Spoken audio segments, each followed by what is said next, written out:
Hi hello പുതിയൊരു വീഡിയോയിലേക്ക് സ്വാഗതം. അപ്പോൾ നമ്മുടെ ഇന്നലത്തെ കൊച്ചു മീഡിയത്തിൻ്റെ ഒരു എക്സ്പ്ലനേഷൻ വീഡിയോ ഉണ്ടായിരുന്നല്ലോ. അപ്പോൾ അത് കണ്ട സമയത്ത് തന്നെ എനിക്ക് തിരിച്ചൊരു റിയാക്ഷൻ വീഡിയോ ഇടണമെന്ന് തോന്നിയതാണ്.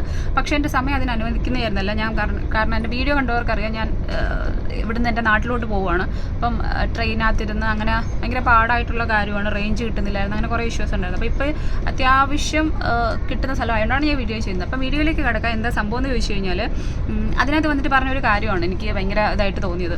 അതായത് അവർ വീഡിയോ ചെയ്തത് ഈ ഇത്രയും ദിവസം മാറി നിന്നൊന്നുമല്ല, അതിന് എതിരെ എന്തൊക്കെ പ്രവർത്തികൾ ചെയ്യാം എന്നുള്ള കാര്യം അന്വേഷിച്ച് അങ്ങനെയുള്ള കാര്യങ്ങളിലായിരുന്നു എന്നുള്ള തരത്തിലൊക്കെ പറയുന്നുണ്ട്. പിന്നെ അപ്പുറത്തേക്ക് പറഞ്ഞ കാര്യം എന്ന് പറയുന്നത് അവർ സ്ട്രൈക്ക് കൊടുക്കുന്നതായിരുന്നു. അവർക്കെതിരെയുള്ള വീഡിയോ ചെയ്ത ആൾക്കാർക്ക് സ്ട്രൈക്ക് കൊടുക്കുന്നത്. അത് ഞാൻ തന്നെ എൻ്റെ ചാനൽ പറഞ്ഞാണ്. എൻ്റെ ആദ്യത്തെ ചാനൽ പൂട്ടാനുള്ള കാരണം എന്ന് പറയുന്നത് അത് തന്നെയാണ്. എനിക്ക് ഇമെയിൽ വന്ന കാര്യമൊക്കെ ഞാൻ പറഞ്ഞിട്ടുണ്ടായിരുന്നു. അപ്പോൾ ആ ഒരു സംഭവം ഞാനിവിടെ ഇതിൻ്റെ കൂട്ടത്തിൽ ക്ലിപ്പ് ചെയ്തേക്കാമേ.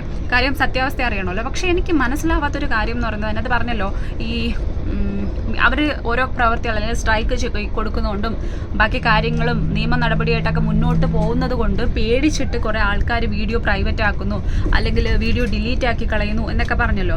അപ്പം അതുകൊണ്ടാണ് ഞാൻ ഈ ഒരു സംഭവം ഇവിടെ കൊടുക്കുന്നതെന്ന് പറയുന്നത്. കാരണം എൻ്റെ ചാനൽ ഈ പറയുന്ന കണക്ക് സ്ട്രൈക്ക് വന്നിട്ട് അവർ തന്ന സ്ട്രൈക്ക് കൊണ്ട് തന്നെ പൂട്ടി പോകുന്ന തരത്തിലേക്ക് എനിക്ക് ഈ പറയുന്ന മെയിൽ വന്നിട്ടുണ്ടായിരുന്നു. യൂട്യൂബിൻ്റെ 7 ദിവസത്തിനകം പോകുന്നു. അപ്പോൾ അവർ തന്നെ സ്വാഭാവികമായിട്ടും യൂട്യൂബുകാർ തന്നെ എൻ്റെ ആരാണോ സ്ട്രൈക്കിനുള്ള നിയമ നടപടിയായിട്ട് മുന്നോട്ട് പോയിട്ടുള്ളത്, അല്ലെങ്കിൽ ഓപ്പോസിറ്റ് പാർട്ടിയായിട്ട് നിൽക്കുന്ന വ്യക്തി ആരാണോ അവർ പറഞ്ഞിട്ടുള്ള കണ്ടന്റ് ഏതാണോ അതെന്ന് പറയുന്നത് യൂട്യൂബ് താൽക്കാലികമായിട്ട് ഇത് ശരിയല്ല എന്ന് തോന്നുകയാണെന്നുണ്ടെങ്കിൽ അത് വീണ്ടും അവർ തന്നെ ഇടും, ചാനൽ തിരിച്ചു തരും. അതല്ല അവർക്കെതിരെ ഞാൻ പറഞ്ഞ കാര്യങ്ങളൊക്കെ തെറ്റാണ്, അത് തെളിയുന്നില്ല എന്നുണ്ടെന്നുണ്ടെങ്കിൽ ഇപ്പം ചെയ്തിരിക്കുന്ന തന്നെയാണ് കണക്ക് തന്നെ ആ വീഡിയോസ് ഹൈഡ് ചെയ്ത് വെച്ചിരിക്കുകയാണ് ചെയ്യുന്നത്. അല്ലാതെ ഞാൻ പേടിച്ചിട്ട്, ബാക്കിയുള്ളവർ ചിലപ്പോൾ അങ്ങനെ ചെയ്തിട്ടുണ്ടായിരിക്കും, പക്ഷെ ഞാൻ പേടിച്ചിട്ട് ഒരു വീഡിയോയും ഡിലീറ്റ് ചെയ്തിട്ടില്ല, ഒരു വീഡിയോയും പ്രൈവറ്റ് ആക്കിയിട്ടില്ല. എൻ്റെ ചാനൽ ഇപ്പോഴും കയറി കാണാൻ എല്ലാവർക്കും പറ്റുന്നുണ്ടെങ്കിൽ കയറി നോക്കിക്കഴിഞ്ഞാൽ കൃത്യമായിട്ട് കാണാൻ പറ്റുന്നതാണ്. പിന്നെ ഈ പറയുന്ന കണക്ക് എന്തുകൊണ്ട് തംബ്നെയിൽ മാറ്റി എന്ന് ചോദിച്ചു കഴിഞ്ഞാൽ എല്ലാവർക്കും അവരുടെ ചാനൽ തന്നെ വരുന്നത്. കാരണം ഇത്തരത്തിലുള്ള കാര്യങ്ങൾ ഇഷ്യൂസിനെതിരെ സംസാരിക്കണമെങ്കിൽ ഒരു ചാനൽ വേണം. അപ്പോൾ ആ ചാനൽ പൂട്ടൻ, കാരണം ഇവരെക്കുറിച്ച് എന്ത് പറഞ്ഞാലും ഇവർ സ്ട്രൈക്ക് തൊട്ട് പൂട്ടുകയാണെന്നുണ്ടെങ്കിൽ പിന്നെ അതിനാണെന്നുണ്ടെങ്കിൽ അതിനേ സമയം കാണത്തുള്ളൂ. ചാനൽ തുടങ്ങുക, സ്ട്രൈക്ക് കയറിയ പൂട്ടുക.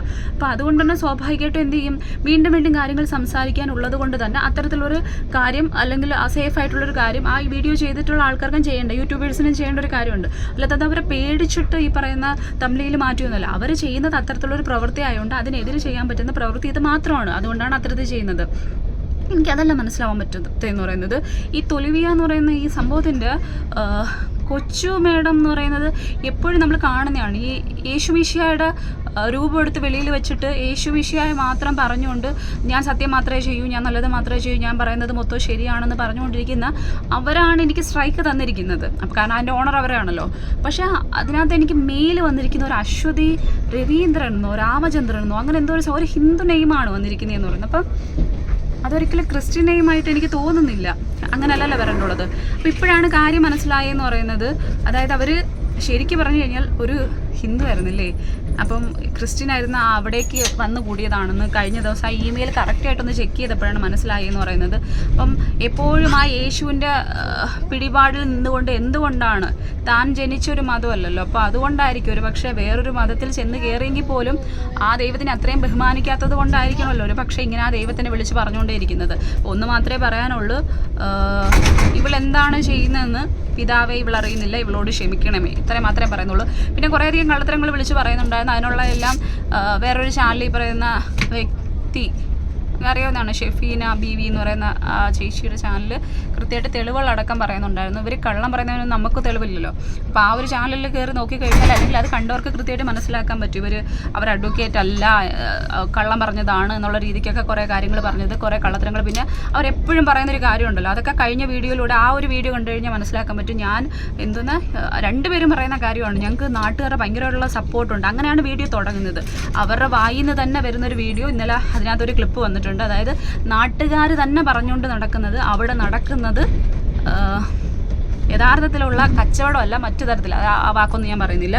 അപ്പോൾ വൃത്തിയായിട്ടൊരു പരിപാടിയാണെന്ന് അവരുടെ നാട്ടുകാർ തന്നെയാണ് പറയുന്നത്, അവരുടെ നാവ് കൊണ്ട് പറയുന്നൊരു വീഡിയോ അതിനകത്ത് വരുന്നുണ്ട്. അതിനെക്കഴിഞ്ഞ് വലിയ തെളിവുണ്ടോ എന്ന് ഇല്ലല്ലോ. അപ്പോൾ ഏത് സമയം കാര്യങ്ങൾ മാറ്റിയും തിരിച്ചും പറഞ്ഞുകൊണ്ടിരിക്കുന്ന, കള്ളത്തരം മാത്രം പറഞ്ഞുകൊണ്ടിരിക്കുന്ന ഏത് വ്യക്തിയാണെന്ന് കൃത്യമായിട്ട് അതിൽ നിന്ന് മനസ്സിലാക്കാൻ പറ്റുമല്ലോ. അപ്പം ഇനി നിയമ നടപടിയായിട്ടൊക്കെ മുന്നോട്ട് പോകുകയാണെന്ന് പറഞ്ഞു. പക്ഷേ എനിക്ക് അതിൽ യാതൊരു പേടിയും തോന്നില്ല. കാരണം ഞാനതിൽ പറഞ്ഞിരിക്കുന്ന കാര്യം ഇവർ ഇതിൽ നിന്ന് തന്നെ, എൻ്റെ ഇമെയിലിൽ നിന്ന് തന്നെ വന്ന മെയിലിൽ നിന്ന് തന്നെ മനസ്സിലാക്കാൻ പറ്റുമല്ലോ. അവരാ തൊലി വീയിൽ കയറി കൂടിയെന്ന് പറയുന്നത് അവർ വേറൊരു കമ്മ്യൂണിറ്റിയിൽ നിന്ന് വന്നതാണ്. പിന്നെ അയാൾക്ക് വേറൊരു ഭാര്യ ഉണ്ടായിരുന്നു. ഇതൊക്കെ സത്യസന്ധമായിട്ടുള്ള കാര്യമാണ്. അപ്പം ഇതിനെതിരെ എന്ത് നിയമ നടപടിയാണോ തയ്യാറാണ്, വന്നോളൂ കേട്ടോ കൊച്ചു മേഡം.